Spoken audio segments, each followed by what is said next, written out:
Despite the shooting, violent crime across Minneapolis is actually trending down, and the city points to its big public safety plan, Operation Endeavor, as the reason why. Danny Spiewak sat down with Community Safety Commissioner for a closer look at the numbers and where the city still needs help. Danny?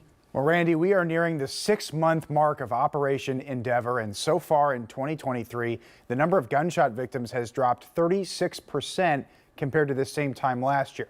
Although Minneapolis still faces some major challenges, Commissioner Alexander says the new strategy will continue into the spring.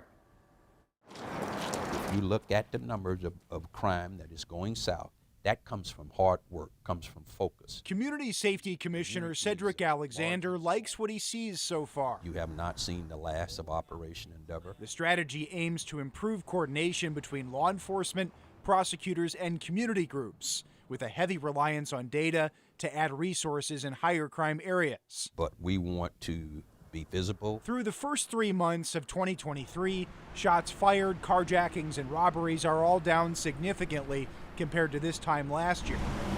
Yet a separate problem has emerged, with motor vehicle thefts skyrocketing by 93% this year. What are you doing specifically around that issue? Well, you know, the bigger issue is there. If you were to take out the Kia and Hyundai thefts, our numbers would drop significantly. Minneapolis has signed on to a letter to those companies demanding they recall vehicles without updated anti-theft systems. We're going to continue to track this. Also, so far in 2023, homicides have basically remained flat, with more than half recorded in the 4th precinct of North Minneapolis. What are you doing to specifically target those areas right now? Well, one thing that precinct commanders, all of them are aware of, we attempt to provide all the support that we can to them with the minimal staffing that they have. That is still a concern heading into the warmer months. MPD currently has 510 sworn officers, hundreds short of the authorized strength of 888.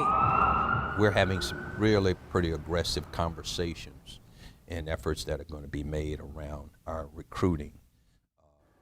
Commissioner Alexander and MPD that works under him is also waiting on the results of a federal DOJ investigation into MPD that started after the murder of George Floyd.